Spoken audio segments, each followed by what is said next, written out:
health, mind, body, spirit. Hello, you are watching an interesting video on everything you never knew about menopause. Please read this disclaimer carefully.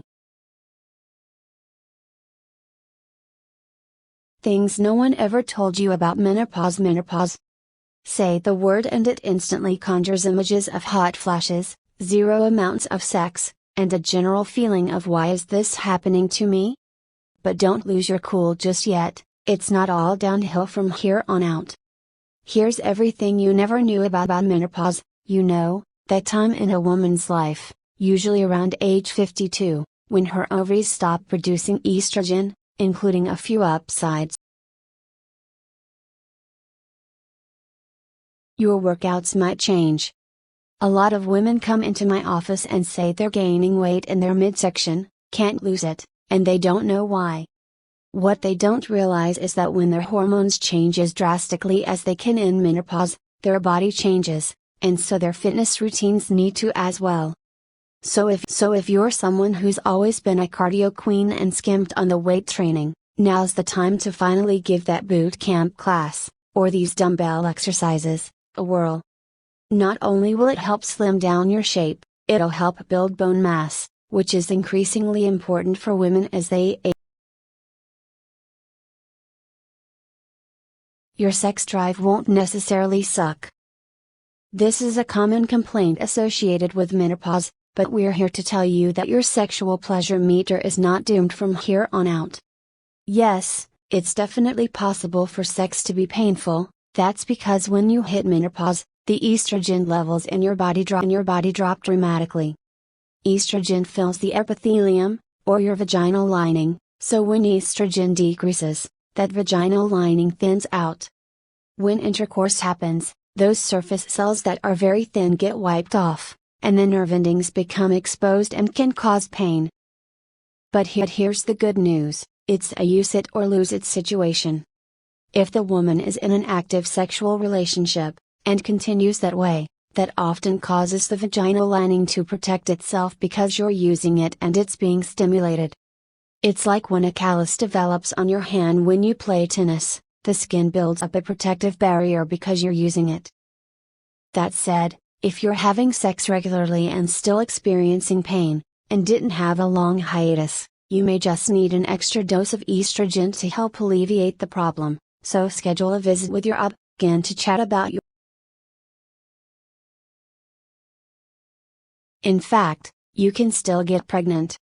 Okay, so you can't get pregnant once you've hit menopause, which is technically not until the time when you haven't had a menstrual cycle for 12 months, marking the end of fertility, but it's possible during perimenopause.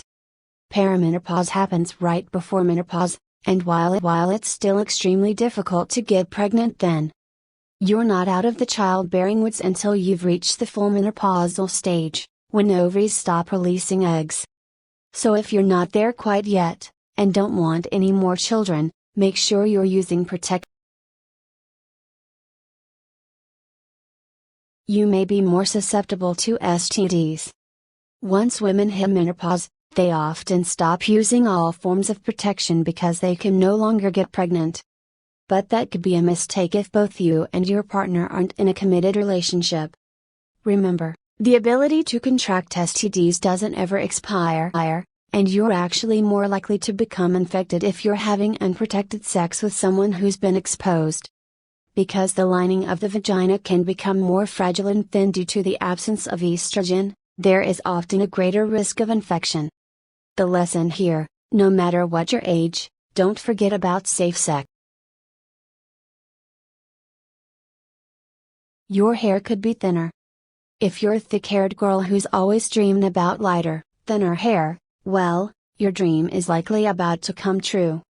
Many ladies notice their strands thin out, and this is because your body is now producing extra androgen, a hormone that plays a role in male traits and reproductive activity. Some women naturally have a better ability to produce male hormone to female hormone, so when menopause happens and estrogen levels drop, they may notice some more physical characteristics like thinner hair on the head and hair on the upper lip.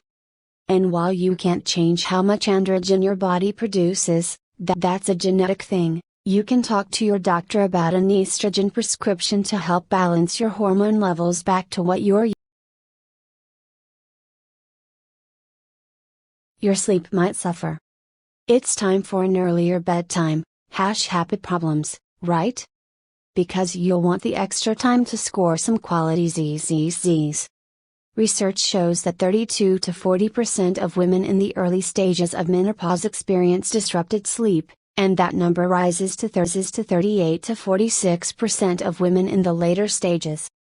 It's a side effect usually, though not always, resulting from the night sweats women experience.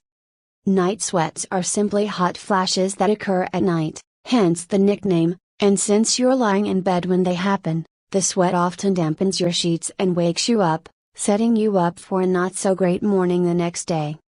It can quickly turn into a snowball effect. The disrupted sleep isn't a direct result of menopause, it's more of a secondary symptom, but it can then lead to more problems like irritability, a fuzzy memory, anxiety because you feel like you're forgetting something, and maybe even some sadness. Make a preemptive strike against them all by hitting the mattress earlier so that even if the sweats do wake you up, you still have a shot at some quality. You could feel achy. Unfortunately, the onset of menopause has the potential to bring about more bodily pain than we might like. Research shows that 50 to 60% of menopausal women report feeling joint pain once their estrogen levels drop, and other studies show that those who suffered from chronic migraines before menopause often experience symptoms worsening after the fact. Not cool, menopause, not cool, the semi-good news. If you only suffered from episodic headaches here and there beforehand, the same research shows your symptoms are likely to improve. The really good news, if your joints are achy, a simple estrogen prescription from your doc could be the fix. You may not experience any side effects. Can we get a high five on this one? For at least 1/3 of women, there's nothing, no symptoms at all. Many women breeze right through it without experiencing its most common symptoms, hot flashes and night sweats, and the only thing they notice is their period stop. If you're not one of the lucky 33.3% of menopausal women skating through this stage, don't fret, you're not necessarily doomed. Another third will experience symptoms and are aware of them, but it's not so severe that it produces a negative impact on your day-to-day. The last third, unfortunately, is often inflicted on a frequent basis and it does affect your daily life, in which case a doctor's appointment should be scheduled to figure out if and how you can get some relief. Thank you. Keep watching more interesting and informative videos.